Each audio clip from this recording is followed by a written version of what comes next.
શ્રી મોક્ષમાં પ્રકાશક ગ્રંથ છે. 7મા અધિકાર ઉપર આપણે સ્વાધ્યાય કરી રહ્યા છીએ.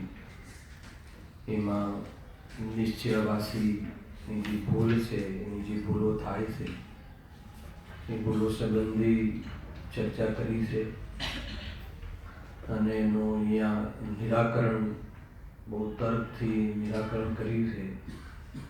એમાં સૌથી પહેલા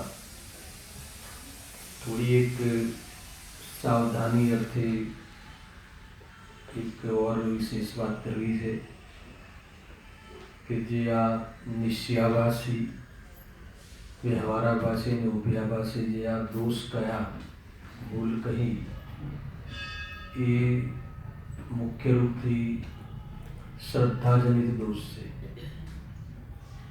આચરણજનિત દોષ નથી. નિશ્ચયાભાસ, વ્યવહારાભાસ આદિ જે દોષ છે, ફરીથી કહું છું કે એ શ્રદ્ધાજનિત દોષ છે, આચરણજનિત દોષ નથી.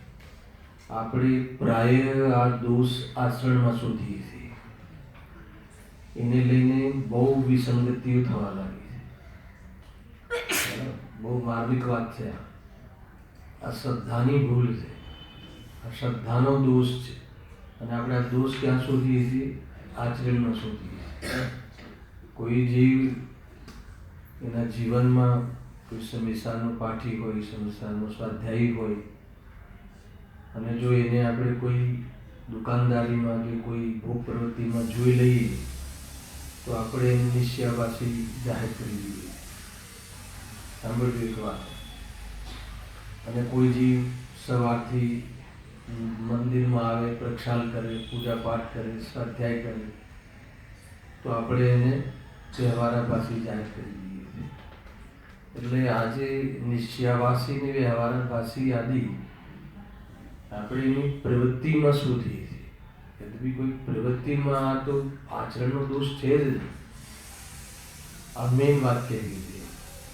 એનાથી વધારે ચિંતાજનક વાત તો એ છે, સાંભળી કે કોઈ સમયસારનો અભ્યાસ કરે તો આપણે એને નિશ્ચયાભાસી કહી દઈએ છીએ. અને કોઈ કરણાની યોગ, કોઈ ઘુમટસાર અર્થાત કોઈ આ છે ને બધા આચરણ ગ્રંથો, પુરુષાર્થ સિદ્ધિ ઉપાય આદિ આચરણ ગ્રંથનો કોઈ અભ્યાસ કરતું જોવા મળે તો આપણે એને વ્યવહારાભાસી કહી દઈએ છીએ. ખરેખર તો એ એક પ્રકારથી જીનવાણીનું અપમાન છે. અને પછી કોઈ બધા ગ્રંથોનો અભ્યાસ કરે, બધાનો યોગનો, તો ઉભયાભાસી. ખ્યાલ હું જે જ્યાંથી કહેવા માંગુ છું, જીનવાણીનું બહુ મોટું અપમાન છે એ તો છે જ, પરંતુ એ માનવાના કારણે જીનવાણીથી એના અભ્યાસથી વંચિત રહે છે. પછી અડે જ નહીં, આચરણના ગ્રંથને અડે જ નહીં, ફેલાવે કે નહીં. અને પેલો આચરણનો જે એકાંતવાળો જીવ અધ્યાત્મ ગ્રંથોને અડે જ નહીં. સરવાળે તો ભૂલ ક્યાં જોઈએ? આ તો અભિપ્રાયની ભૂલ છે, માન્યતાની ભૂલ છે. શું પ્રોબ્લેમ આવશે જો આમ માને તો? અગર જો સમયસાર આદિ, પ્રવચનસાર આદિ ગ્રંથો વાંચવાવાળો જીવ અગર જો નિશ્ચયાભાસી હોય તો પછી એના રચનાર જે આચાર્ય છે એને શું કહેવું? હેલા એની જે રચના કરી છે એવા આચાર્ય કુંકુમદેવ, અમરચંદ્રદેવ, ટીકાકાર, એમને પછી શું કહેશો? નિશ્ચયાભાસી કહેશો? અને જે ઘુમટસાર આદિ, રત્નગઢ સાવકાચાર આદિ ગ્રંથોની જે આચાર્યોએ રચના કરી છે એ આચાર્યોને કયા ખાતા મળે છે? એટલે જે હું આ ચાલતી પરિસ્થિતિ છે જેને લઈને ઘોષણાઓ થતી હોય છે, આ અથવા જેને જોઈને જે ચીજથી જોઈને આપણે ફટાફટ સર્ટિફિકેટ આપણે આપી દઈએ છીએ, તો એને લઈને પોતાનું બી અહિત થાય છે. એને ખ્યાલ નથી આ શું છે, આ ભૂલ શું છે. એ રીતે અહીંયા કહ્યું છે. ઓર ઘણી બધી બાબતો છે. કોઈ એમ કહે કે કોઈ નિશ્ચયાવાસી, કોઈ અર્થાત તો કોઈ સંસારાદી ગ્રંથ વાંચીને નિશ્ચયાવાસી થઈ જશે, અર્થાત તો સ્વચ્છંદી થઈ જશે. આ બહુ ચાલે છે. સાંભળજો, બહુ મોટી વાત છે. કોઈને એવું લાગે કે જો સંસારાદી ગ્રંથ વાંચ કરીએ તો સ્વચ્છંદી જ થઈ જવાય, તો એની ભૂલ છે. અરે કોઈ સ્વચ્છંદીપણું પણ અભિપ્રાયની ભૂલ છે. કોઈ પ્રવૃત્તિનું નામ સ્વચ્છંદપણું અને કોઈ પ્રવૃત્તિનું નામ સ્વચ્છંદપણું નહીં, એમ નથી. સ્વચ્છંદીપણું પણ અભિપ્રાયની ભૂલ છે. સાંભળ્યું?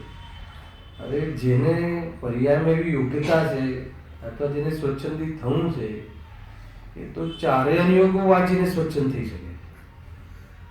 એવું નથી કે સંસાર વાંચીને સ્વચ્છંદ થઈ જવાય. ખ્યાલ આવ્યો કે નહીં? માની લો કે કોઈ પ્રથમાનુયોગનો ગ્રંથ વાંચે, તો પ્રથમાનુયોગનો ગ્રંથ વાંચે ને પછી જે કાઢવું હોય, જે કાઢવું હોય તો એને કાઢવું છે ને.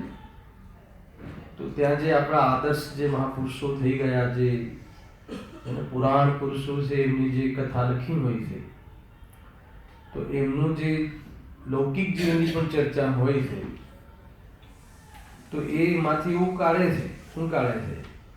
કે જો એમને પણ આવા ભાવ હતા ને, સ્વચ્છંદ થવું હોય એને તો ત્યાંથી બી કાઢે.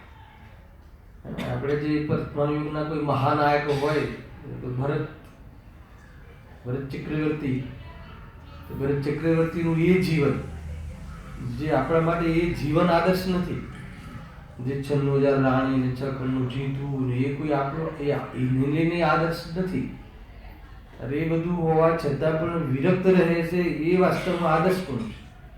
પરંતુ જેને સ્વચ્છતાનું પોષણ કરવું હોય, જો સમ્યક દ્રષ્ટિ છે પણ લડવા જાય છે ને, સમ્યક દ્રષ્ટિ છે પણ ભોગોમાં હોય છે, તો જેને પોષણ જ કરવું હોય, સ્વચ્છંદ થવું હોય, તો એના માટે તો પ્રથમાનુયોગ પણ લઈને કરી શકે. કોઈ કહે કે ચરણાનુયોગના માધ્યમથી કેવી રીતે સ્વચ્છંદ થવાય, એમાં તો પ્યોર મહાવ્રતનું વર્ણન છે, અણુવ્રતનું વર્ણન છે, 11 પ્રતિમાઓનું વર્ણન છે, એમાં બરાબર વિશુદ્ધિનું બધું વર્ણન છે, સદાચારનું વાસ્તવમાં એમાં વર્ણન છે. તો એમાં કેવી રીતે જે સ્વચ્છંદ થઈ જાય? અરે જેને સ્વચ્છંદ થવું હોય તો એમાંથી બારી કાઢે જ કાઢે. ગમે એટલું તમે કરો ને, એમાં કેવી રીતે કાઢે એનો વિચાર કરીએ. કે ચરણાનુયોગના ગ્રંથો વાંચે તો માની લો કે કેવી રીતે કાઢે છે. કે જો જેને જે બ્રહ્મચર્ય વ્રત છે, બ્રહ્મચર્ય કઈ પ્રતિમાથી ચાલુ થાય? બીજી પ્રતિમાથી. બ્રહ્મચર્ય વ્રત બીજી પ્રતિમા, અને બ્રહ્મચર્ય જે પ્રતિમા છે 7મી પ્રતિમા. બરાબર? અણુવ્રત છે બીજી પ્રતિમા, અને પ્રતિમા રૂપથી લેવલ વધે છે, એમાં ઘણા ભેદ છે. એ 7મી પ્રતિમા. તો ત્યાં એવું કાઢે છે કે ભાઈ પહેલી પ્રતિમા વાળાને તો બ્રહ્મચર્યની જરૂર નથી. હેલા, એ તો ઊંચી પ્રતિમા વાળાને જરૂર છે, નીચે તો એનો ત્યાગ નથી હોતો. જેમ કે ઓર ખતરનાક વાત કહું છું, તમે એનું એને કોઈ જીવને આ રીતે કહીએ તો એમાંથી ખોટું ગ્રહણ ના થાય. કે રાત્રિ ભોજનનો ત્યાગ કઈ પ્રતિમાથી હોય? ક્યારે હોય? 7મી પ્રતિમાથી છેક જઈને રાત્રિ ભોજનનો ત્યાગની કથા કહી છે. તો પછી કોઈ કહે કે જો આ ઊંચી 7મી પ્રતિમામાં કહ્યું છે ને, નીચલી પ્રતિમાઓમાં તો કાં તો સમ્યક સન્મુખ જીવનમાં તો રાત્રિ ભોજનનું સેવન કરી શકીએ છીએ ને. તો એ કહ્યું કે ભાઈ એ તો એનો જે એટલે એનો કે એવી જે સમસ્ત રાગનો અભાવ તો એ ભૂમિકામાં થાય છે, પણ નીચે નિયમરૂપ ને અભ્યાસરૂપ જરૂર હોય. પરંતુ જેને પોષણ કરવું છે, કે જો લખ્યું છે શાસ્ત્રમાં, આચરણ ગ્રંથોમાં જોઈ લો, 7મી પ્રતિમામાં એ રાત્રિ ભોજનનો ત્યાગ કર્યો છે. એના પહેલા રાત્રિ ભોજનનો ત્યાગ હોતો જ નથી. તો પછી એના પહેલા રાત્રિ ભોજનનું સમર્થન છે? અગર જો ત્યાગનું કહ્યું નથી તો સમર્થન છે? અરે એમાં એમ કહ્યું છે કે એને જે રાત્રિ ભોજનની જે પરિણામ છે, એની જે વાસનાનો સંપૂર્ણ ત્યાગ, નિરતિચાર પાલન એ લેવલમાં થાય છે. એટલો વિતરાગી થાય એને થાય. એના નીચે નિયમ હોય છે પણ અતિચાર લાગ્યા કરે છે, દોષ લાગ્યા કરે છે, અભ્યાસ વૃત્તિ હોય છે, ખ્યાલ આવે કે નહીં? અને એ સમયમાં એ ટાઈપની કશાયનો ત્યાગ નથી. ભલે કોઈ પ્રવૃત્તિ ન કરે, ઘણી વાર કહેલું છે, માન લો કે કોઈ જે આરંભ ત્યાગ પછીમાં 8મી છે ને, તો વેપારનો જે કરવાનો ભાવનો ત્યાગ કઈ પ્રતિમામાં હોય છે? 8મી પ્રતિમા. એનો અર્થ એવું નથી કે વેપાર નીચની ભૂમિકામાં ન હોવો જ જોઈએ, એવું સમર્થન નથી. કોઈની એટલી મનતા હોય કે ગુરુદેવશ્રી ચતુર્ગુણ સ્થાનમાં હતા, ક્યાં હતો વેપાર? પણ વેપારના ભાવનો ત્યાગ તો એ જ ભૂમિકામાં થશે, પંચમ ગુણ સ્થાનની 8મી ભૂમિકામાં થશે. એના પહેલા એનું ભલે કસાયની મનતા એટલી છે કે એમને પરિણામ નથી આવતા અને પ્રવૃત્તિ નથી, પરંતુ ત્યાગ નથી હોતો એટલી કસાય. એનો અર્થ એવું નથી કે એની છૂટ છે કે રીતે, એવું હોતું નથી. કહેવાનો અર્થ કે જે કરનાર યોગના જે માપતોલ છે એના બરાબર રીતે હોય છે, એના આધાર પર વર્ણન હોય છે, અને ચરણાર યોગમાં તે ભૂમિકામાં એ હોય છે. અને તરત જ એમાં કંઈ જો આ ભૂમિકામાં તો આટલું હોય છે, ચતુર્પ્રસ્થાનની ભૂમિકામાં તો આટલો રાગ હોય છે, કારણ કે એને વાંચ્યું ક્યાં? આચરણ ગ્રંથો. ચતુર્પ્રસ્થાનની ભૂમિકામાં અસંયમ અવ્રતરૂપ જીવન હોય છે, અને વ્રતરૂપ જીવનનો પ્રારંભ પંચમ ગુણ સ્થાનની ભૂમિકામાં હોય છે. ત્યાં પણ એક દેશ ત્યાગ હોય છે. એક દેશ ત્યાગ હોય છે, તો એક દેશ ત્યાગ હોય છે એ નથી જોતો, પરંતુ સંપૂર્ણ ત્યાગ નથી ને, એમ કરી અને એમાં ઉપાદેય બુદ્ધિ કરતો એ સ્વચ્છંદ. ઉપાદેય બુદ્ધિ એ સ્વચ્છંદ પણ છે. એટલે ચારેય યુગોમાં એ ગરબડ કરે છે. કોઈ કે કર્ણના યુગમાં કેવી રીતે સ્વચ્છંદ પ્રવૃત્તિ પોષે? અરે ભણું હે ને, માની લો કે કોઈ જોઈને આમ માની લો ઘણી વાર આવું બધું ચોક બી કરતા હોય છે, જીનવાણીનું બહુ અભિનય થતું હોય છે કે કોઈને આમ ઊંઘ આવી જાય અને આપણે કહીએ કે ભાઈ તમને પ્રવચનમાં ઊંઘ આવે છે, ઠીક નથી, તો શું કહે? હું શું કરું? મારે દર્શનાવળી કર્મમાં જે ભેદ છે ને, નિંદ્રા, એ કર્મનો ઉદય છે એટલે મને ઊંઘ આવે છે. અરે તને ઊંઘ આવે છે, તને પ્રમાદ રહે છે, તારે પૂર્વમાં એટલા બધા એવા થાકારના કાર્યો કરીને તું સ્વાધ્યાય કરવા આવે છે, તો પછી તને આમાં થોડું ઝૂકવું આવી જાય છે, તો એ સંબંધિત તો વિચાર કર. તારા ઉપાદાનની ઓરથી તો વિચાર. કર્ણના યોગમાં નિમિત્ત પ્રધાન શૈલી છે કર્મની ઓરથી. તો આ જે બધું ઉપાદાનથી વિચારતો જ નથી. જે પણ વિચારે નિમિત્તથી જ વિચારે છે. ક્યારેક તો ઉપાદાનથી વિચાર એમાં મારી જ ભૂલ છે, મારો જ દોષ છે, મારી જ આડોડાઈ છે, મારી જ આળસ છે, અને હું જેવા કામો આદરું છું, હે ને, કે જેથી કરીને એમાં ઉપયોગ મારો જે છે એમાં લાગેલું રહે છે, તો ત્યાં પછી ઉપયોગી સંબંધિત થાકને પ્રાપ્ત થાય છે, કશાયમાં વર્તે છે. તો એ પોતાનો તો દોષ કાઢતો જ નથી. એ કે કર્મને લઈને મને કર્મ ઊંઘાડે છે. તો કે આ બધું આવી રીતે ચારેય અનુયોગોના માધ્યમથી એ સ્વચ્છંદપણું ગ્રહણ કરી શકે છે. કુલ મળીને મારે અત્યારે આ શરૂઆત કરતાં પહેલાં, અને આપણે શરૂઆત તો કરી દીધી છે, પણ આજે પ્રારંભ કરતાં પહેલાં એ વાત બતાવવું છે કે આ જે નિશ્ચયાભાસ, ઉભયાભાસ કે વ્યવહારાભાસ જે દોષ કહ્યા છે, એ આચરણમાં નહીં શોધો. એ શ્રદ્ધાના દોષ છે, એ માન્યતાના દોષ. આપણે કોઈની કોઈ પ્રવૃત્તિમાં શોધીએ છીએ.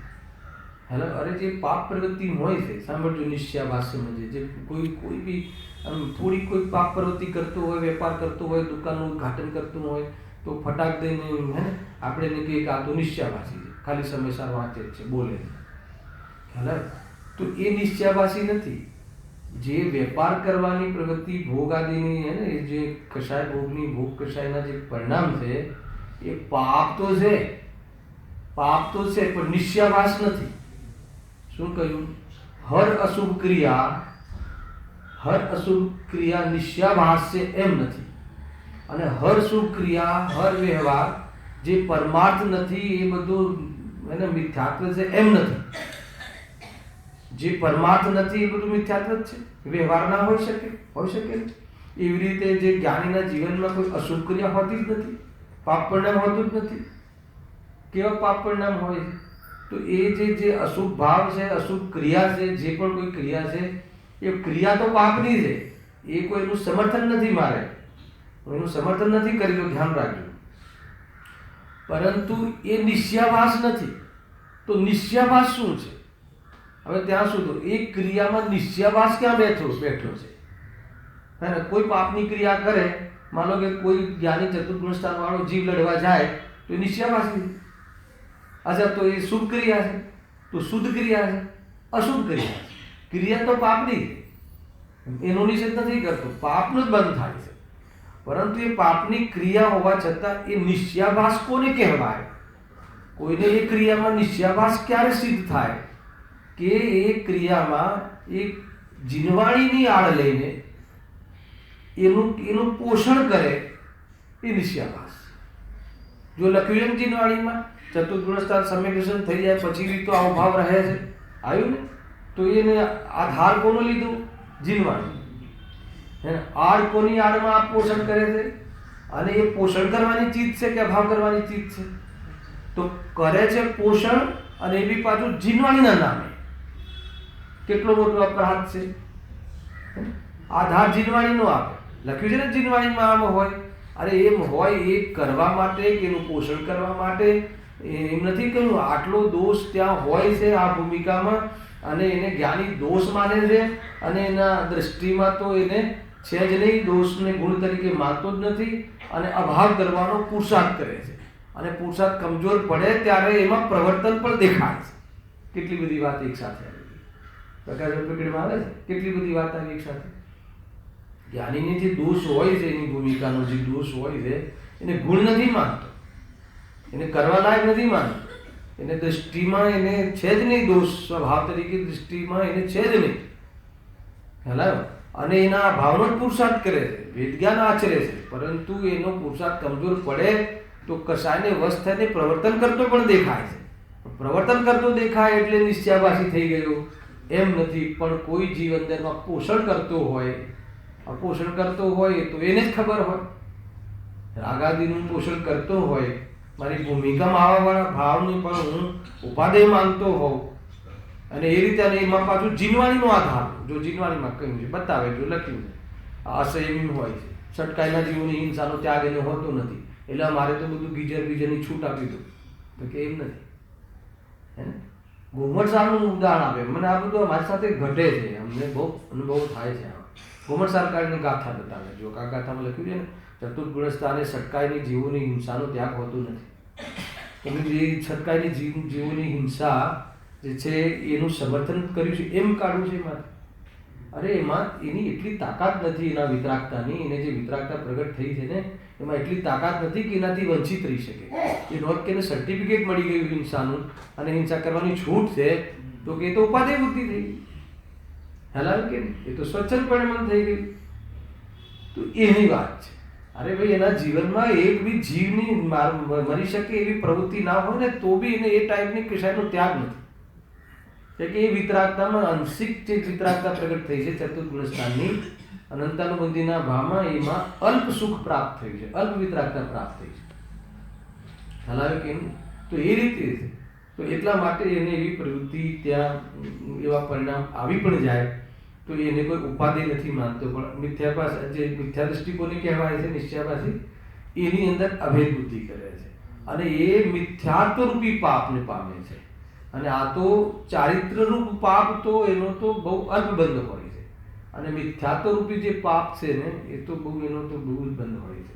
ખ્યાલ આવે? એટલે મોટો અપરાધ છે. જો આ નિશ્ચયાભાસ ને વ્યવહારાભાસ એ પાપ પુણ્યના ભેદ નથી. હે ને? આ તો નકરા પાપ, મિથ્યાત્વ, એને શ્રદ્ધાનો જે ભૂલ છે, શ્રદ્ધામાં જે ભૂલ છે એ એકલું પાપ છે, મિથ્યાત્વ રૂપી પાપ.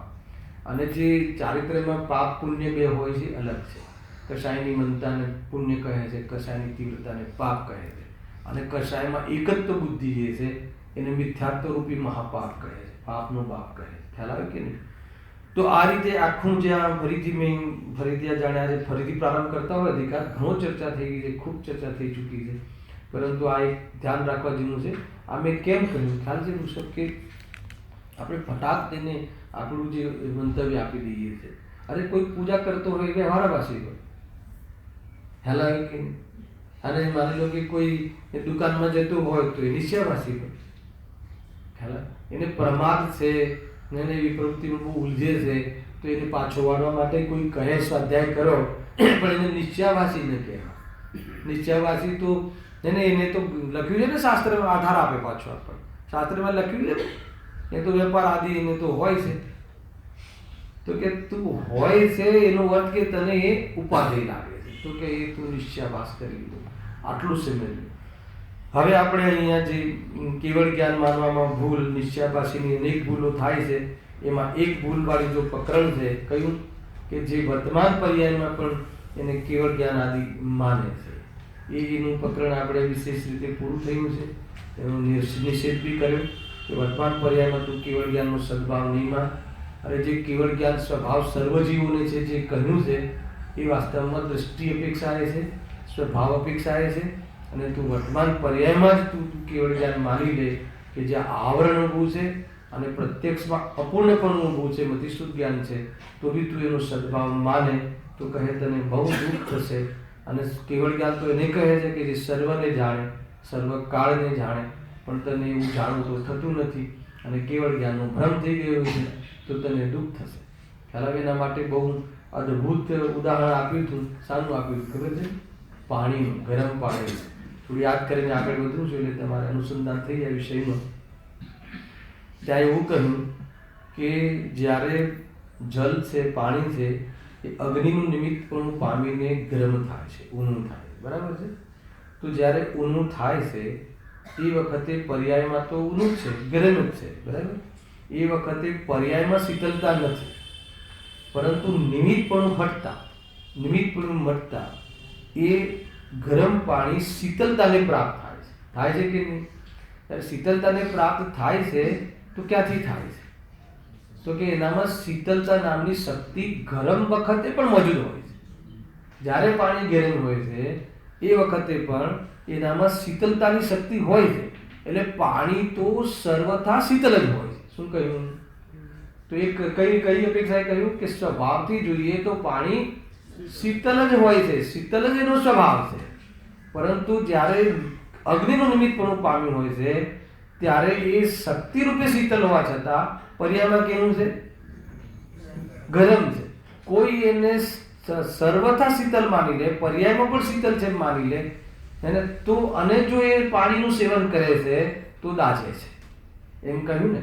અને પાણી ગરમ હોય ત્યારે એને શીતળ સ્વભાવ નથી હોતો, સ્વભાવ તરીકે બી શીતળતા જતી રહે છે, એમ કોઈ માને તો પણ એ શીતળ જળના સેવનથી વંચિત રહી જાય છે. બે પ્રકારમાં બે વિરોધી પ્રકારના વિચવર, પરસ્પર વિરોધી પ્રકાર હોવા છતાં સ્વરૂપની ઓરથી ચિંતન નથી, જેવું છે એવું ચિંતન નથી, એટલે બંને જણ શીતળ જળથી વંચિત રહે છે. ખ્યાલ આવે કે નહીં? હવે આ જ વસ્તુ આગળ કામમાં આવવાની છે. આટલો ખ્યાલ આવ્યો? માની લો કે જે સ્વભાવથી શીતળ માને છે અને પર્યાયની અંદર જે ઊનું થયું છે એનું જ્ઞાન યથાર્થ રાખે છે, તો એને ખ્યાલ છે કે આ હમણાં ગરમ છે પરંતુ શીતળતાને પ્રાપ્ત થઈ હશે અને પછી એનું સેવન કરી શકે છે. પરંતુ સ્વભાવથી શીતળ છે અને પર્યાયમાં પણ શીતળ માનીને છે સર્વથા, તો શું દોષ આવશે? અને એ સેવન કરી લે તો એ બળશે, દાઝશે. અને કોઈ જીવ કહે કે ભાઈ પાણી તો ગરમ થઈ ગયું, હવે તો આની શીતળતા જતી રહી, હવે તો ક્યારે શીતળ થશે જ નહીં, કે પાણી ગરમ થઈ ગયું છે, ગરમ થઈ ગયું છે એને સર્વથા સ્વભાવ માની લીધો, પર્યાયમાં ગરમ થયું છે એને, તો કહેશે કે હવે આપણે તો પાણી હવે પીવાય નહીં આ તો એ બી પાણી શીતળ પાણીના સેવનથી વંચિત રહી જાય છે. કેમ કે એ પ્રક્રિયા નહીં કરે, અગ્નિનું નિમિત્તપણું હટાવવાનો પુરુષાર્થ નહીં કરે અને એમાંથી શીતળતા પ્રગટ કરવાનો ઉપાય નહીં કરે. ખ્યાલ આવે? એ રીતે આપણે જબરજસ્ત વાત કહી હતી. એમ જો કોઈ વર્તમાન પર્યાયમાં એને અલ્પકેતા હોવા છતાં, આવરણ સહિત જ્ઞાન હોવા છતાં કેવળ જ્ઞાન માની લેશે અને કેવળ જ્ઞાનનો લાભ તો ત્યાં થતો નથી, છે ને? એટલે હાસીને પાત્ર થાય છે, નિંદાને પ્રાપ્ત થાય છે અને દુઃખી થાય છે. ખ્યાલ આવે કે એ રીતે અહીંયા આપણે આ લખ્યું ને એ પ્રમાણે જે આત્માને કેવળ જ્ઞાન આદિરૂપ અનુભવે છે તે મિથ્યા દ્રષ્ટિ છે. એટલી વાત અહીંયા સિદ્ધ કરી હતી. આપણને આના માટે 2-3 વ્યાખ્યાન કર્યા હતા. હવે જો આજનો હવે બીજો ટોપિક, બીજી ભૂલ. ટોપિક તો એક જ છે. કયો ટોપિક ચાલે છે? નિશ્ચયાભાસ. પણ ભૂલ હવે બીજા પ્રકારની, અનેક પ્રકારની ભૂલો છે નિશ્ચયાભાસમાં. ખ્યાલ આવે? આ તો પહેલા કેવળ જ્ઞાન વર્તમાન પર્યાયમાં એમ કહ્યું ને કે બધા જ જીવો છે સિદ્ધ સમ, અને બીજું શું કહ્યું? દરેક જીવને, સર્વ જીવોને કેવળ જ્ઞાન સ્વભાવ છે, તો તો એને વર્તમાન પર્યાયનો સદભાવ માની લીધો, તો એ ભૂલ થઈ ગઈ. એનો અહીંયા પંડિતજીએ નિષેધ કર્યો કે તું જે રીતે એનો સદભાવ માને છે એ રીતે નથી, અને જે રીતે સદભાવ કહ્યો છે એ રીતે તું માનતો નથી. શું કહ્યું? તું જે રીતે પર્યાયમાં મતિસૂત હોવા છતાં એનો સદભાવ માને છે, તો કે એ રીતે સદભાવ છે નહીં, અને કેવલ જ્ઞાનની શક્તિ રૂપે જે સદભાવ છે એ રીતે તું દ્રષ્ટિ કરતો નથી. એટલે તને સ્વભાવની દ્રષ્ટિએ નથી, અને વર્તમાન પર્યાયમાં ખાલી નિશ્ચયની વાતો સાંભળીને તું પર્યાયમાં તું સદભાવ માની લે છે, અને તને એ લાભ પ્રાપ્ત થતો નથી. એટલે સંસારમાં અપૂર્ણતાને લઈને ફરે છે. એમ અહીંયા વાત કરીએ. હવે જે બીજો ભૂલ છે, એમાં કઈ ભૂલ છે સાંભળજો. જો વળી કોઈ પોતાને રાગાદી ભાવ પ્રત્યક્ષ હોવા છતાં પણ ભ્રમથી આત્માને રાગાદી રહિત માને છે. શું કહ્યું? સિદ્ધ ભગવાન કેવા છે? રાગાદી રહિત છે, કેવલ જ્ઞાન સહિત છે. બે વાત કહી ને. સિદ્ધ ભગવાન કેવલ જ્ઞાન સહિત છે, રાગાદી રહિત છે. તો આ જીવ એને વર્તમાન પર્યાયમાં કેવલ જ્ઞાન સહિત માની લે છે અને રાગાદી રહિત માની લે છે. અંતર ખ્યાલ આવે? પર્યાયમાં પોતાને રાગાદી રહિત માને છે. પંડિતજી કહે છે કે ભ્રમ છે. સાંભળજો બહુ શાંતિથી, ઘણી બધી બાબતો હવે ખુલવાની છે, અને આ હવે એવો વિષય છે કે બહુ સરળ છે, પણ જો એ ન સમજે તો આત્માનું અહિત થઈ જશે. એટલા માટે અહીંયાની ચર્ચા ખૂબ ઉપયોગી છે. કોઈ કહે કે ભાઈ અમારે તો રાગાદી છે જ નહીં. અરે સ્વભાવમાં રાગાદી નથી, રાગ તારો સ્વભાવ નથી, પરંતુ હાલ તારે રાગ નથી એમ નથી. તો હાલ તને રાગ નથી એમ તું અનુભવ કરે, અને પર્યાયમાં પ્રત્યક્ષ તો દેખાય. કેવી વિડંબના છે! જો જેનાથી રહિત છે એનાથી સહિત માને છે. ખ્યાલ આવે ને? શાનાથી રહિત છે? કેવલ જ્ઞાનથી રહિત છે, પણ કેવલ જ્ઞાનથી સહિત માને છે. અને રાગાદીથી સહિત છે, પણ રાગાદીથી રહિત માને છે. ખ્યાલ આવે? અરે પણ એને માનવું બી પેમ જ પડશે. જે પોતાને કેવલ જ્ઞાન સહિત માને એને રાગાદીથી રહિત માનવું જ પડશે. કેમ કે રાગ હોય અને કેવલ જ્ઞાન હોય બને નહીં. શાસ્ત્રમાં લખ્યું છે. શાસ્ત્રમાં લખ્યું છે કે જ્યાં સુધી રાગનો અંશ પણ રહે ત્યાં સુધી કેવલ જ્ઞાનની પ્રાપ્તિ થતી નથી. અને જ્યારે હું મને કેવલ જ્ઞાની માનું વર્તમાનમાં, તો પછી રાગાદીથી સહિત કેવી રીતે માની શકું? આખિરકાર તો શાસ્ત્રનો આધાર લે છે ને. એની કલ્પના શાસ્ત્રના આધારે, એના સમ્યક દર્શનનો આધાર શાસ્ત્ર છે, એના સમ્યક દર્શનનો આધાર વાણી છે, એના સમ્યક દર્શનનો આધાર આત્મા નથી. એટલે એ સમ્યક દર્શનનો, જેનો સમ્યક દર્શનનો આધાર આત્મા ના હોય અને વાણીમાં જ સમ્યક દર્શનનો ભ્રમ કરે, એનું નામ આભાસ. હલાવે કે નહીં? આ રીતે છે. નિશ્ચયને બહુ ચર્ચા કરે તો એમ લાગે કે અમે તો હે દ્રવ્ય દૃષ્ટિવાળા છીએ, અને પર્યાયની ચર્ચા કરે તો એમ લાગે કે આ બધા તો પર્યાયવાળા છે, પર્યાય દૃષ્ટિવાળા છે. તો કે એમ નથી ભાઈ. એની સિદ્ધિ હવે જબરજસ્ત કરવા વાળા છે કે રાગાદી તું માન પહેલા એમ કહે. જો ક્યાંથી ચાલે? જો વળી કોઈ પોતાને રાગાદી ભાવ પ્રત્યક્ષ હોવા છતાં, આ બહુ મોટી વાત છે, પણ ભ્રમથી આત્માને રાગાદી રહિત માને છે.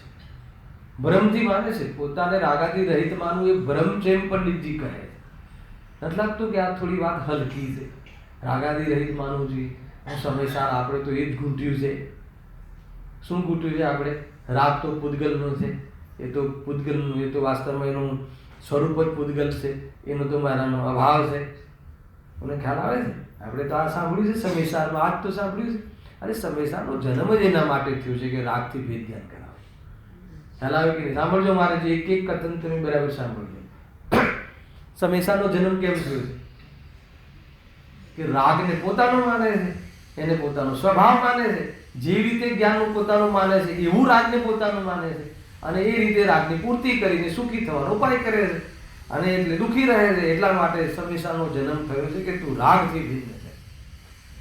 અને રાગ તારું સ્વરૂપ જ નથી. રાગ તો પૂદગલ રૂપ છે, સમયસાર કહેવા વાળો છે. ને એ જ સમયસારમાંથી પંડિતજી કહેવા વાળા છે કે સમયસાર જ કહે છે કે રાગ જે છે એ શું છે?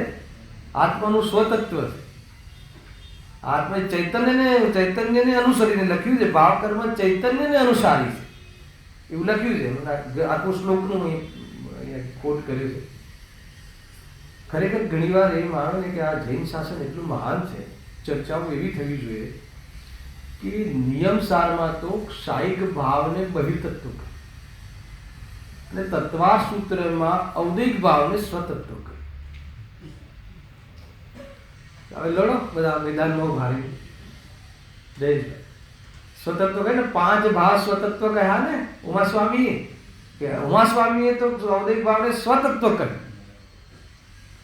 અને નિયમસારમાં આચાર્ય ગુદગુણ દેવે એને ક્ષાયિક ભાવને બહિર્તત્વ કહ્યું, કેવલ જ્ઞાન.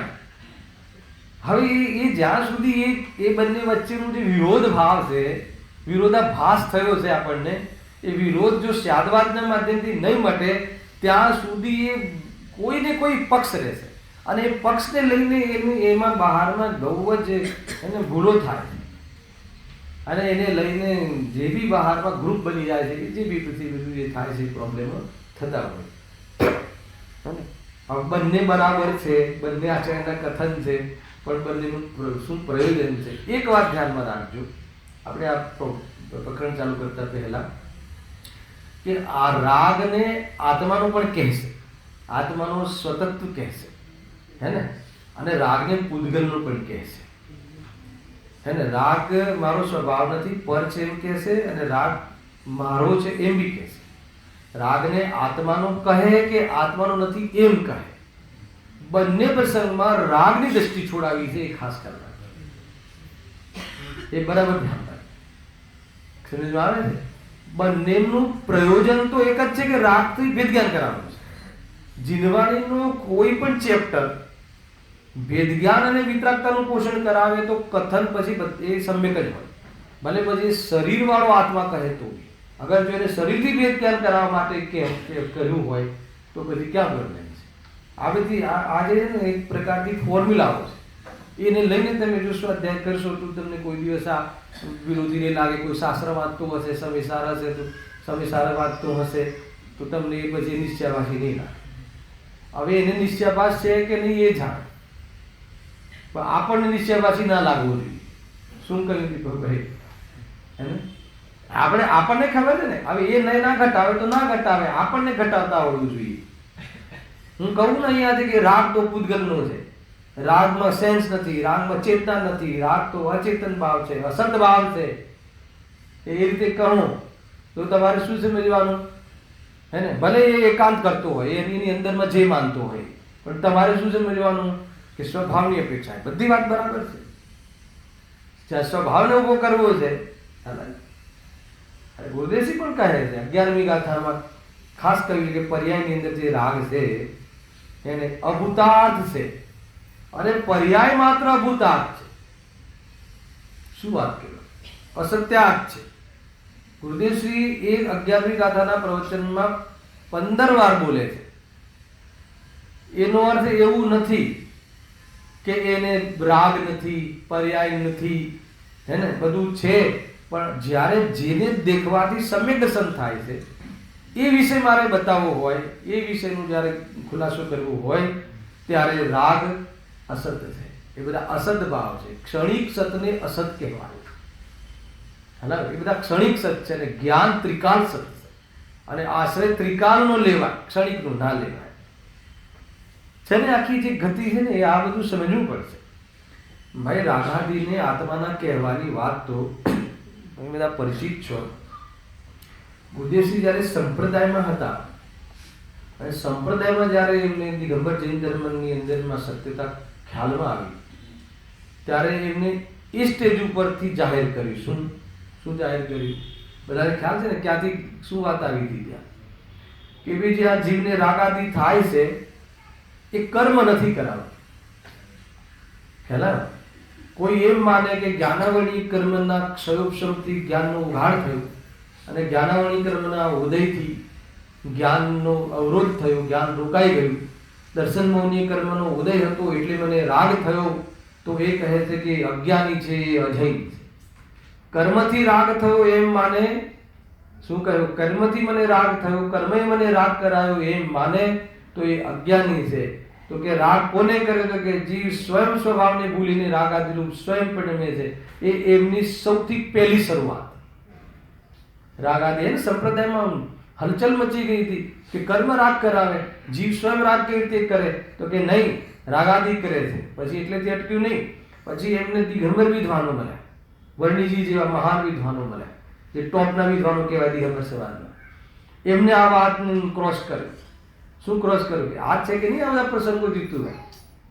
શું ક્રોસ કર્યું કે અગર જો તમે રાગને કર્મ કરાવે છે એમ નહીં માનો, એ ઉપાધિ ભાવ છે, એ ઉપાધિ ભાવ છે એને તમે એને નહીં માનો તો પછી શું થઈ જશે? સ્વભાવ થઈ જશે. તો ગુરુદેવજી શું કીધું કે હા સ્વભાવ છે, એ પર્યાયનો વિભાવ સ્વભાવ છે. ખ્યાલ આવે કે નહીં? પૂરા જે કન્સેપ્ટ છે ને એ ભૂલી નહીં જવાનું. શરૂઆત ક્યાંથી કરી છે કે રાગાદી રૂપ કોણ પરિણમે છે? તો કે આત્મા સ્વયં પરિણમે છે. જીવને કોઈ કર્મ રાગ કરાવે કે કોઈ પરદ્રવ્ય રાગ દ્વેષ કરાવે એમ નથી. જીવ સ્વયં પોતાના અશુદ્ધ ઉપાદાનથી સ્વભાવને ભૂલીને વેદજ્ઞાનના અભાવના કારણે હે ને આત્મદૃષ્ટિ ન હોવાના કારણે પરમા ઈષ્ટ અનિષ્ટની કલ્પના કરતો રાગ દ્વેષને પામે છે. એની સ્વયંની ભૂલ છે, હે ને ભૂલ તરીકે જીવની છે, સ્વભાવ તરીકે જીવનું નથી. શું પ્રોબ્લેમ છે? બે વસ્તુ એકદમ બરાબર છે, રિયલ ક્લિયર છે. એને સ્વભાવ એટલે ત્રિકાલ છે, સ્વભાવ તરીકે સ્વીકાર નથી કર્યો, પણ પર્યાયમાં વિભાવ તરીકે સ્વભાવ કર્યો. સ્વભાવ એટલે પોતાનો ભાવ છે, પરે કરાયો એમ નથી. પણ જે રીતે જ્ઞાન એનો સ્વભાવ છે એવી રીતે આ ગ્રાહક સ્વભાવ નથી. બહુ ક્લિયર છે ને, ફંડામેન્ટલ કેટલા ક્લિયર છે ને. તો કહ્યું ને એમને ત્યાંથી તો વાત ઉપાડી. અરે વોટ તમને આગળ આવવા વાળી છે વાત, હું તમને અત્યારથી ખુલાસા કરું છું કે સર્વવિશુદ્ધ જ્ઞાન અધિકાર એને સૌથી મોટો અધિકાર સંવિધાનમાં કયો અધિકાર? સર્વવિશુદ્ધ જ્ઞાન અધિકાર. એના કે નહીં બહુ ગાથાઓ છે, 123 કે એવી ગાથાઓ, 308 થી લઈને 415.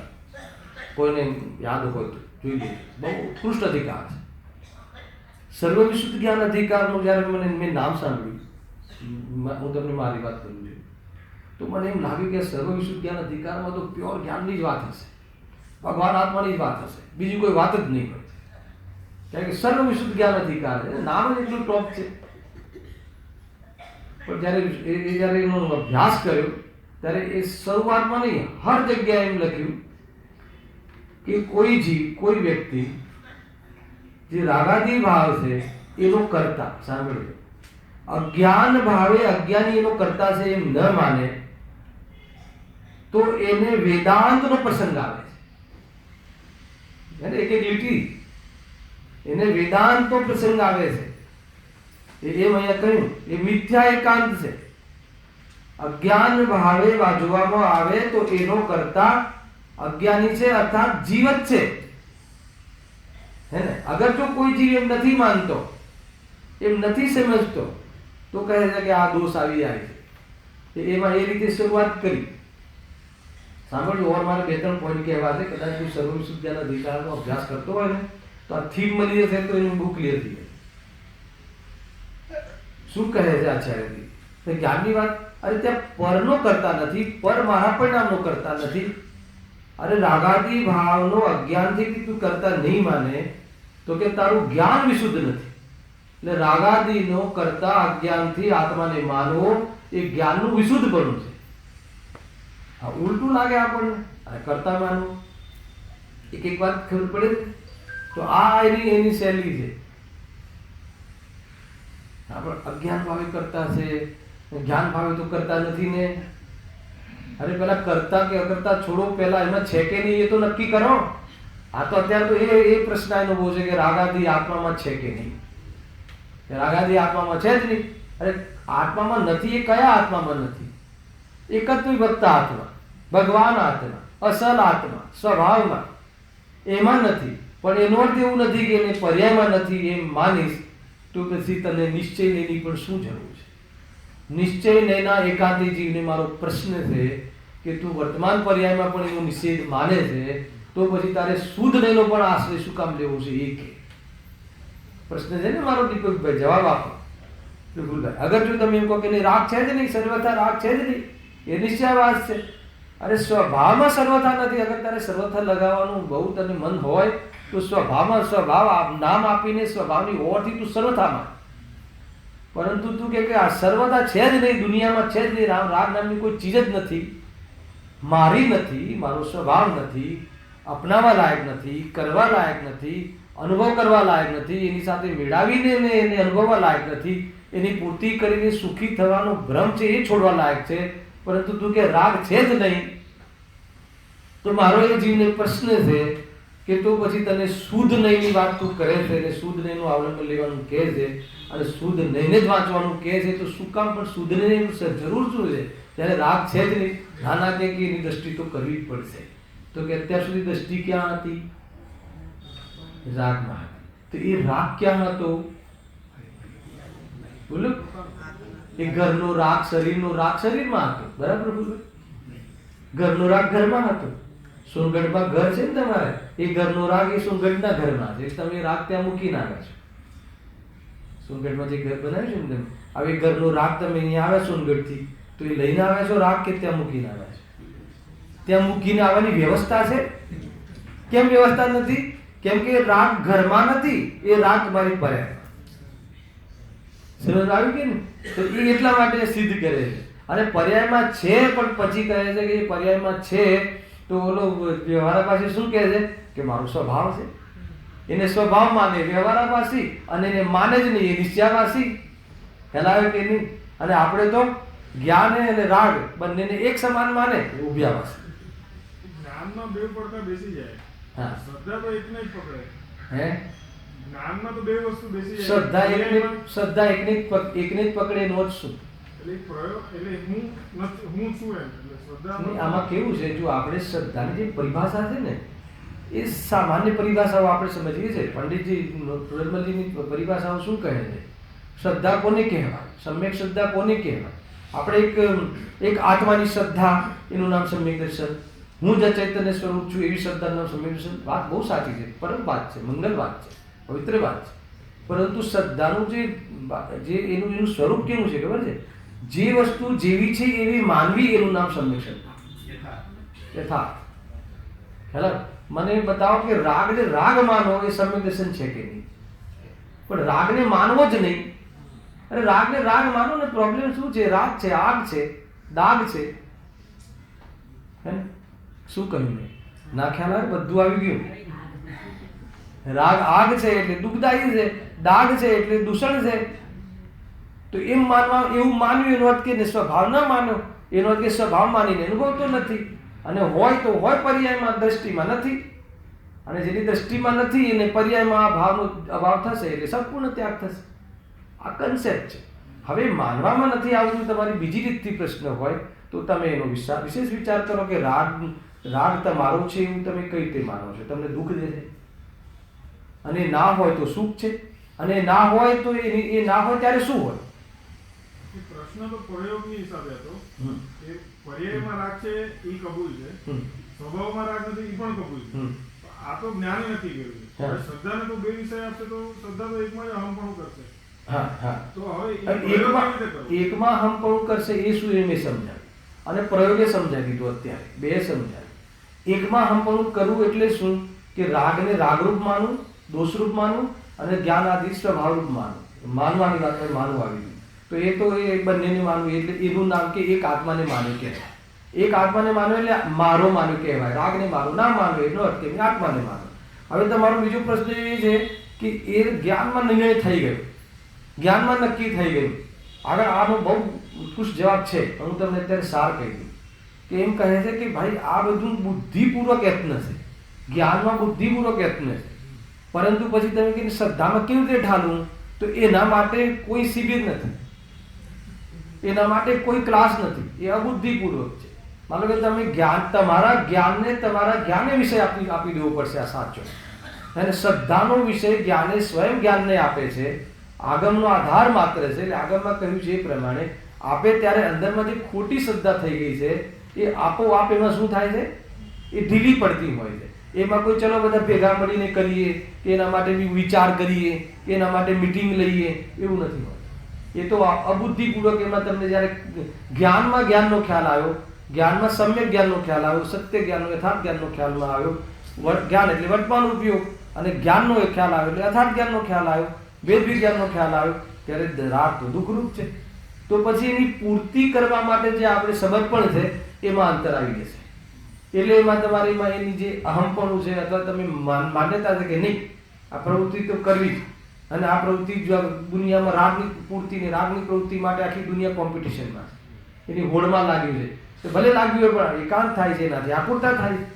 એવું તમને જ્યારે મહેસૂસ થયું, જ્ઞાનમાં મહેસૂસ થયું અને શ્રદ્ધામાં તમારું માનવું ઢીલું થયું, તમારો બીજો પ્રશ્ન એ હોઈ શકે કે અમારે હજુ એવું નથી થતું, તો શું કરું? બરાબર છે. આ જ શરૂઆત આ રીતની જ છે. અને પછી આગળ સામાયિક આપણે પ્રસંગો લઈએ છીએ, એ આવશે. કોઈને એવો પ્રશ્ન હોય કે ભાઈ મારે તો હજુ કોરા ને કોરા જ પાછું એવું ને એવું જ થાય, તો શું કરવું? તો કે આ જ કરવું. તારે સ્વાધ્યાય અને સત્સંગના માધ્યમથી તારા જ્ઞાનને સાચો વિષય આપતા રહે.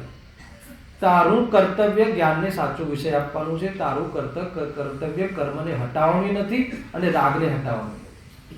જ્ઞાનને સાચો વિષય આપો તો તું બુદ્ધિશાળી પ્રાણી છે, સંઘની પંચિંદ્ર જીવ છે, હિત અહિતનો વિચાર કરી શકે છે, અને આગમાં હાથ નાખવાથી બળાય છે એટલું તને સેન્સ છે, તો તું જરૂર તારું જ્ઞાન એ યથાર્થને માનતું એ શ્રદ્ધાને ઢીલી કરવામાં નિમિત્ત થશે. અને જે ખોટી શ્રદ્ધા છે, ખોટી માન્યતા છે, એને તને રાગમાં જ તને જીવન લાગે છે, રાગની પૂર્તિ કરવું જ તારું ધ્યેય લાગે છે, અને એના માટે પાપ પ્રવૃત્તિમાં તને જરા પણ અટકાતું નથી, તો કે બધામાં બ્રેક લાગે છે. ખાલી સમજવાથી બ્રેક લાગે છે, તો પ્રતીતિમાંથી તો નીતિ ન્યાય કેમ ના આવે? ખાલી સમજવાથી જ આપણે ઘણો બધો ફરક પડી જાય છે. હજુ તો સમજણની વાત કરું છું, અનુભવની વાત નથી. ખ્યાલ આવે થોડું ઘણું? તો એ રીતે આની વસ્તુ સમજવી. પ્રયોગ બી આ રીતે છે, અને એનો પ્રયોગમાં પ્રયોગ નથી, પ્રયોગમાં કંઈ કરવાનું નથી, જ્ઞાનને વિષય આપવાનો. હવે જ્ઞાનને વિષય આપવા માટે ગુરુદેવશ્રીએ એક શબ્દ આપી દીધો કે વિશ્વાધ્યાય કરો. કે તમે જ્ઞાનને વિષય આપશો તો માધ્યમ શું લેશો? અગર જો સ્વાધ્યાય માધ્યમ નહીં લો તો જ્ઞાનને તો વિષય આપીએ જ છીએ. આપણે શ્રદ્ધા માટે પોષણ કરવા માટે, શ્રદ્ધાને પોષણ કરવા માટે આપણે આપણા જ્ઞાનને તો વિષય આપીએ જ છીએ. પણ કઈ રીતે આપીએ છીએ? આપણી બુદ્ધિ પ્રમાણે આપીએ છીએ, આપણી કલ્પના પ્રમાણે આપીએ છીએ. કેમ કે આ તો આપણો કોઈ બહારનો જે કોઈ વિશ્વાસુ હોય છે એના માધ્યમથી આપણે આપીએ છીએ. એટલે શ્રદ્ધા એની કાયમની જે જૂની છે ને, અનાદિની, એ પ્રમાણે પોષાય કરે છે. પણ હવે જે જ્ઞાનીઓએ કહ્યું છે, શાસ્ત્રમાં કહ્યું છે, ગુરુદેવશ્રીએ કહ્યું છે, એ પ્રમાણે તમે એને જ્ઞાનને વિષય આપતા. તમારે કરવા માટે કરવાનું કહેવામાં આવે તો એટલું જ કરવાનું છે કે નિર્ણય કરો, નિર્ણયને દ્રઢ કરો, એના માટે તમે વિષય આપો. અને પછી શું થશે? તો કે પછી કઈ થશે કે કઈ બુદ્ધિપૂર્વક કે વિકલ્પપૂર્વક કરવું પડે એવું કાંઈ નથી. એને બુદ્ધિપૂર્વક એટલે વિકલ્પપૂર્વક, આ બધું વિકલ્પપૂર્વક કરવું પડશે. મંદિરમાં આવવું પડશે બુદ્ધિપૂર્વક, સ્વાધ્યાય બુદ્ધિપૂર્વક કરવું પડશે, એને વિચારમાં બુદ્ધિપૂર્વક લેવું પડશે. અને જે કર્મ આદિ ઉપશમ થાય છે એ બી અબુદ્ધિપૂર્વક થાય છે, અને જે પ્રતીતિ જે થાય છે એ બી અબુદ્ધિપૂર્વક થાય છે. એમાં કોઈ બોલીને કે વિચારીને કે વાંચીને આત્માની અનુભૂતિ નથી. વાંચવું બુદ્ધિપૂર્વક છે, બોલવું બુદ્ધિપૂર્વક છે, વિચારવું બુદ્ધિપૂર્વક છે. પણ વાંચીને કે વિચારીને આત્માનુભૂતિ થતી નથી. વિચારપૂર્વક આત્માનુભૂતિ થાય છે, પણ વિચારવાથી આત્માનુભૂતિ થતી નથી. સમજમાં આવે છે કોઈ વાત? એટલે વિચારનો નિષેધ પણ ના કર્યો અને વિચારને આત્માનુભૂતિનું કારણ પણ ન બતાવ્યું. તો આત્માનુભૂતિનું કારણ શું છે? કે એ સમય તત્સમયની યોગ્યતામાં તું પરિણમીશ, એ જ તારો સાચો પુરુષાર્થ. પણ એ પરિણમીશ એના માટે શું કરવાનું? એના માટે કે તારે વિચાર કરવાનો, વેદ જ્ઞાન, સાત તત્વ, આ તે. એનાથી શું થશે? કે તારી જે ખોટી માન્યતાઓ છે ને, પોસાતીથી પહેલા તો પોસાતી બદલી જશે. એટલે ગ્રહિત મિથ્યા તો ટળી. હવે પોષણ બંધ થઈ ગયું, અને જે હતું એ બી શું થશે? ડાયલ્યુટ થશે. મોં ડાયલ્યુટ થશે, મોં ઢીલો પડશે, અને મોં ઢીલો પડશે પછી મુકાશે. અને મુકાશે એ કેવી રીતે મુકાશે? તો કે સ્વયં પર્યાયમાં એ બધું જ યોગ્યતા પ્રમાણે થઈ જશે. આ તો થઈ જશે તો મારે કંઈ નહીં કરવાનું, તારે આનંદ કરવાનો, તારે કંઈ નહીં કરવાનું, ખરેખર કંઈ નહીં કરવાનું, તારે આનંદ કરવાનો. હલાવે કે નહીં? તો આનંદ કરવાનો કે નહીં કરવાનો? આનંદ કરવાનો. હવે આનંદ કોણ કરી શકે? તો કે જેને ભેદ જ્ઞાન હોય. ભેદ એટલું જ છે કે ખાલી આપણને આ જે સત્ય છે, સત્યને સ્વીકાર કરવાનો. અને સત્યનો સ્વીકાર કરવામાં કહેવામાં આવે છે કે સ્વીકાર કર, પણ એમ કોઈ કરતું નથી. એ તો એને યથાર્થ બુદ્ધિથી વિચારે અને નક્કી કરે, અને એ પ્રમાણે પછી અંદરમાં ભૂકા બોલાય છે મિથ્યાત્વના, ભ્રમના. એ રીતે ખ્યાલ આવે કે હજી ખુલાસા ફૂલ આવવાવાળા છે, પુષ્કળ છે.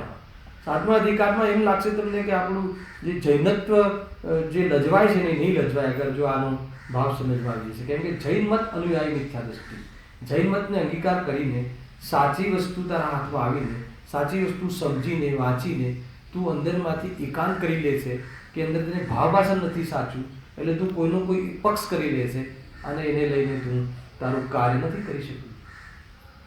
બહુ સ્થૂળતાથી વાત ચાલુ થશે અને સૂક્ષ્મતા તરફ જશું. સૂક્ષ્મ એટલે શું? આજે બી આવ્યું હતું પ્રવચન, ઉપયોગ સૂક્ષ્મ કરજે. સૂક્ષ્મ કરજે એટલે શું?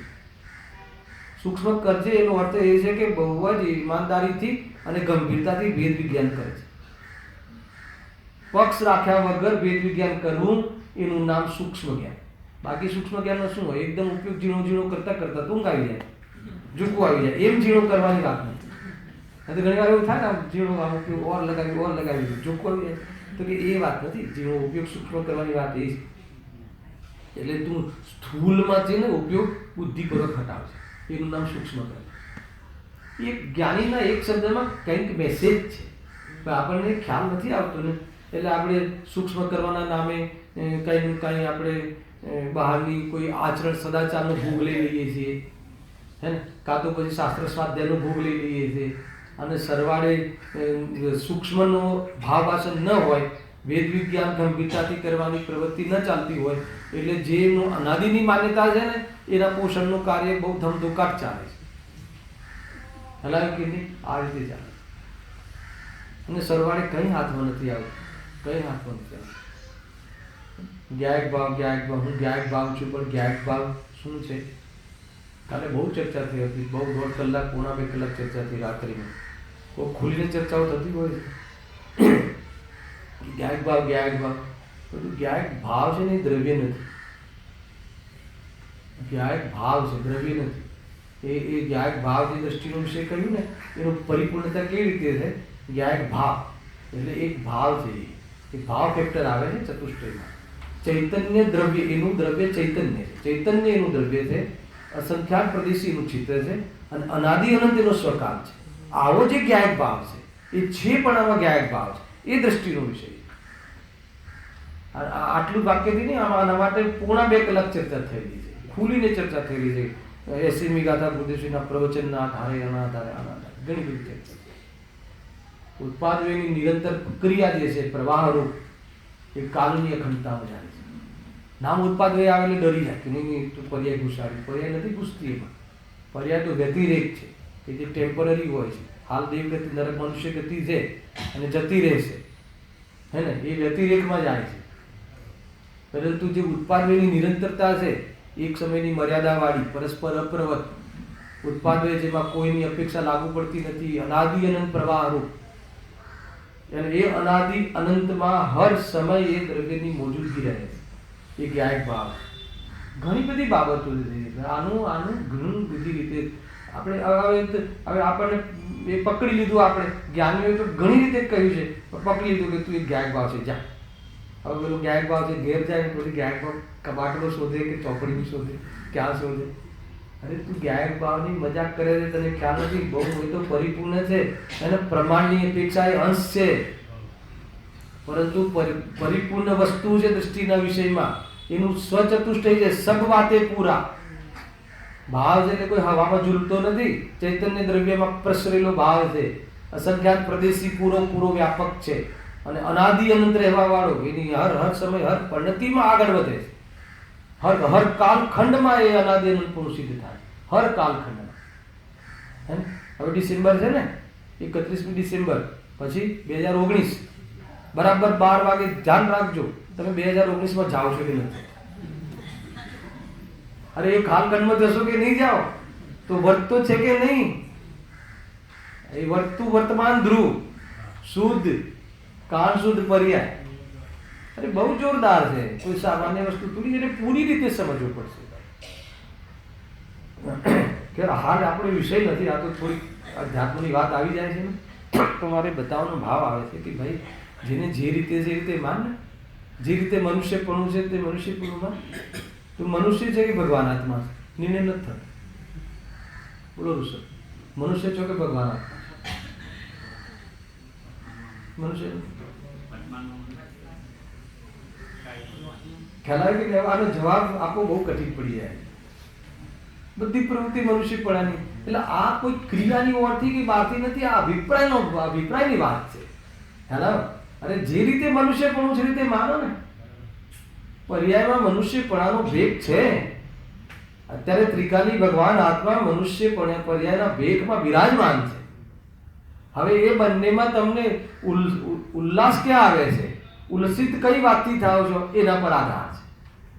ખ્યાલ કે હું તમારા મનુષ્યપણાના વખાણ કરું કે ઋષભ તો કહેવું પડે અને જબરજસ્ત છે, એને એનું મતલબ કે હર કાર્યોમાં, હર ધાર્મિક કાર્યોમાં એનું યોગદાન હોય છે, આ છે તે છે, બધું બરાબર છે. કોઈ બી કાર્ય આપણે ઉમેર્યું હોય તો બરાબર એનું ધ્યાન આપે, બરાબર છે. એ તમારા મનુષ્યપણાનું જે તમારા વર્ણન કર્યું મેં. અને બીજું બાજુ કે તમે ભગવાન આત્મા છો. બે વસ્તુ મેં એક જ સાથે આ પ્રવચનમાં કહી. બંને વાતોમાં તમને કઈ વાત સાંભળીને તમને અંદરમાંથી ઉલ્લાસ આવ્યો એ કહો. પ્રયોગ કરવો, તમને ઉલ્લાસ, તમારું મન ઉલ્લસિત કઈ બાજુ થયું? ભગવાન આત્મામાં કઈ મજા દમ ના આવ્યો કાંઈ, તો ખ્યાલ છે તો બંને. તો એ ત્યાંથી જ જોવાનું. એ મનુષ્યપણાને મિલાવીને જ અનુભવ કરવાની આદત છે. હે ને? ભગવાન આત્માનું ભાવભાષણ થવું જોઈએ. બસ ભાવભાષણ. અને એ ભાવભાષણમાં અહીંયા ચર્ચાઓ આપણે ચાલી રહી છે. ભાવભાષણ નહીં થાય તો કઈ આત્મા નહીં આવે. એ સિર્ફ પછી વાતોમાં ગયા કરે છે અને વાણી વિલાસથી આત્માની અનુભૂતિ નથી થતી. અરે જ્યારે આત્માની પૂર્ણતા થાય છે ને, સિદ્ધ અવસ્થા, સંપૂર્ણ મુક્ત થાય છે ને, ત્યારે વાણીનો યોગ 13મા ગુણ સ્થાને હોય છે. જ્યાં સુધી એ અસંયોગી નથી થતા ત્યાં સુધી સિદ્ધ અવસ્થાને પામતા નથી. હવે એ વાણીથી આત્મા શબ્દમાં આત્માને જોવે તો ક્યાંથી મળવાનું? એ બધી બાબતો છે. અને આત્મા બોલતા આવડે એનું, એને આત્માની અનુભૂતિ હોય એવું નથી હોતું. આત્માને અનુભવતા આવડવું જોઈએ. હે ને? ચેતનામાં સ્વપર પ્રકાશન રૂપી ચેતના જે છે, કેટલી આજે સ્વપર પ્રકાશક શક્તિ, ક્લેરિટી છે. આને જાણે ને આને જાણે ને આને જાણે. અરે એ જાણવાનો સ્વભાવ છે, પણ એને કરે અને એના કારણે મને જ્ઞાન થાય એમ નથી. કેટલું સ્પષ્ટીકરણ છે. બેન્સીનો બોલ અને એના પર ગુરુદેવનું પ્રવચન, શું બાકી રહે? ખ્યાલ આવે ને જે તમને કહું છે? મેં તો 5-7 મિનિટ જ સાંભળી, તમે તો આખું પ્રવચન સાંભળ્યું છે. વિચાર કરજો થોડું શાંતિ. પ્રારંભ કરીએ છીએ. પહેલા આપણે પહેલો પેરેગ્રાફ, કાલે આનો વિશેષ ખુલાસો કરીશું, બરાબર છે? અને જે કાલે જે બેનું નથી, ચિંતા નહીં કરે, નેક્સ્ટ શનિ રવિવારે રિપીટ બી કરીશું. પણ કાલે આપણે સ્વાધ્યાય કરીશું. આપણે જેટલા લોકો અહીંયા છે એ મળીને આપણે સ્વાધ્યાય કરીશું. હા, વળી કોઈ પોતાને રાગાદિરૂપ પ્રત્યક્ષ હોવા છતાં, પ્રત્યક્ષ છે ને, રાગ છે, દ્વેષ છે, બધું છે. કોઈનો ચહેરો જોવો ગમતું નથી, કોઈની સાથે સ્નેહ બહુ છે, મળવાનો ભાવ થાય છે, તો આ બધું પ્રત્યક્ષમાં તને રાગ છે, પણ ભ્રમથી આત્માને રાગ રહિત માને છે. ભ્રમથી. જો રાગ સ્વભાવને રાગ રહિત માનીને આત્મકલ્યાણ કરવું એ તો બહુ મોટી વાત છે. પણ પર્યાયમાં હોવા છતાં તું એને રાગ રહિત માને, હલાવ ને, એની વાત છે કે તું એ માને છે. જો બહુ જોરદાર વાત સ્ટાર્ટ થાય છે, કદાચ હું પ્રારંભ નહીં કરી શકું, ખાલી વાંચી લઉં છું, પણ બહુ ખુલાસો છે એમાં. ત્યાં અમે પૂછીએ છીએ કે આ રાગાદી થતા જોવામાં આવે છે તે કયા દ્રવ્યના અસ્તિત્વમાં છે? જો શરીરમાં કર્મરૂપ પૂતગલના અસ્તિત્વમાં હોય તો એ ભાવ અચેતનમાં મૂર્તિક હોય. બરાબર છે? મતલબ કે શરીરનો જે રાગ છે, મકાનનો જે રાગ છે, એ મકાનની સત્તામાં છે કે જીવની સત્તામાં છે? અહીંયાથી મકાન લઈને જાય છે કે મકાનનો રાગ લઈને જાય છે? અને જ્ઞાન, હવે જ્ઞાન પર દ્રષ્ટિ જતી નથી ને, એટલે પછી રાગ લઈને જવા છતાં એ રાગ તારો સ્વભાવ નથી. એ બધી ચર્ચા પછી કરીશું. પણ પહેલા તો મકાન તો લઈને નથી કહેતો, તું મકાનને લઈને નહીં જાય, પણ તું તારા કર્મોને લઈને જઈશ.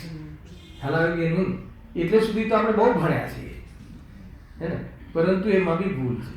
આ છે ને, આ ખરેખર સેવા સાદી જે છે ને જયેશભાઈ, એ મૂળમાં ભૂલ છે. મૂળમાં ભૂલ નામની બુક વાંચી છે, ગુરુદેવ શ્રીના નિમિત્ત ઉપાદાન પર પ્રવચનો છે. એ બુકનું નામ છે મૂળમાં ભૂલ.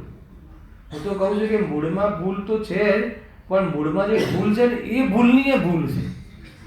એટલે શું કે મારે શું ભૂલ ચાલે છે એ ભૂલની એ ખબર નથી. है ना?